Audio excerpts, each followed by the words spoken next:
बात तो शुरू किया तो कम ही लोग थे, लेकिन बढ़ता हुआ काफिला चल रहा है। उधर कहाँ देख रहे हैं? कैमरे की तरफ, कैमरा आपकी तरफ आ जाएगा, अपने आप आ जाइए। अरे कैमरे की तरफ देखेंगे कि मेरी तरफ देखेंगे?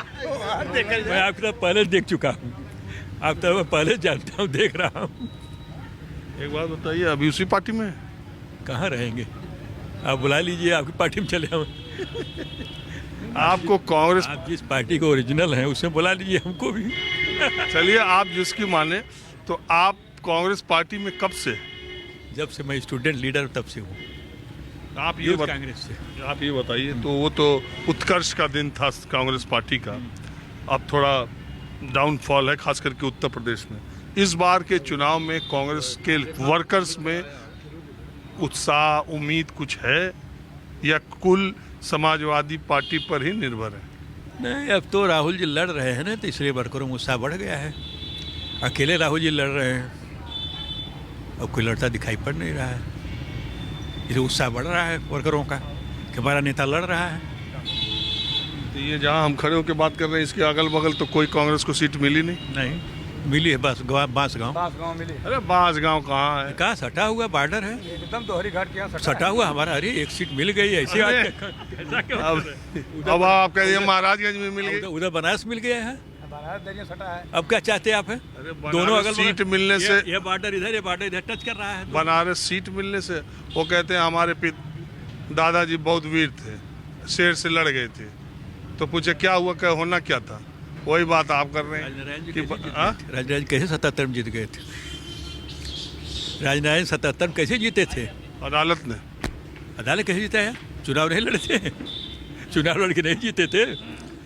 सपा कांग्रेस का गठबंधन हो गया है, 1,35,000 वोट अकेले मिला था अजय राय को। गठबंधन में लड़ाई हो जाएगी, आसान नहीं है। प्राइम मिनिस्टर को 2 सीट से लड़ना पड़ेगा। बनारस में भी टक्कर आ जाएगी। अरे कमर टेढ़ी हो गई, धोते धोते राहुल गांधी जा रहे हैं, सब गंगा जल से धो रहे हैं बेचारे। अब 4-5 नेता पहुंचेंगे गठबंधन के, फिर और टेढ़ी हो जाएगी कमर, उसमें कमरिया टेढ़ी हो जा रही है। लेकिन एक बात सीरियस नोट पे, जब कॉरिडोर बना तो आपने देखा कि वहाँ जो विधायक जीते थे, कितनी वोट जीते वो? तो बहुत कम, 400-500 वोट जीते। नहीं 8-9 हजार से नहीं, 400-500 वोट जीते, आप पूरा देख लीजिए। अरे हमको याद है, मंत्री थे, अरे मैं जान रहा हूँ, वो हारते हारते ये मैं मान रहा हूँ जीत गए, और मोदी जी का रोड शो ना हुआ होता तो शायद। उस सीट पर कोई बहस नहीं है, बहस ये है कि हमको 2 सीट मिली है, एक बनारस, एक बांसगांव। मैं ये मानना, ये मैं एक सिर्फ आपसे ये पूछना चाहता हूँ, कागज पर अगर देखें तो पूरे देश में 2 पार्टियों में गठबंधन कागज पर सबसे मजबूत दिखता है, तो वो है सपा और बसपा। वो गठबंधन 19 में हुआ, लेकिन वो कारगर नहीं दिखा और वो मोदी और योगी को रोक न सका। कांग्रेस के साथ समाजवादी पार्टी का गठबंधन क्या उससे मजबूत दिखाई देता आपको? आप अनुभवी आदमी। नहीं, गठबंधन तो मजबूत रहेगा ही, लेकिन जो चीज़ सोच रहे हैं वो चीज़ इसलिए नहीं आएगी क्योंकि जो सत्तारूढ़ दल है उसके खिलाफ भी माहौल बना हुआ है अंदर अंदर। हाँ बताओ, आपको लगता है? नहीं बिल्कुल नहीं, बिल्कुल नहीं। ये क्या कह रहे हैं? इनका कहना भाई अभी अपने दल की बात तो रखेंगे ही, बाकी हम लोगों के हिसाब से तो कुछ भी नहीं है। कैसे? नहीं बात सही कह रहे हैं, वो अपने दल की कह रहे हैं, आप निष्पक्ष क्या? आप अपने दल के किस दल के? भाजपा से। तो एक बात बताइए, वो बिल्ली के भाग से छीका कहते हैं ना टूट गया।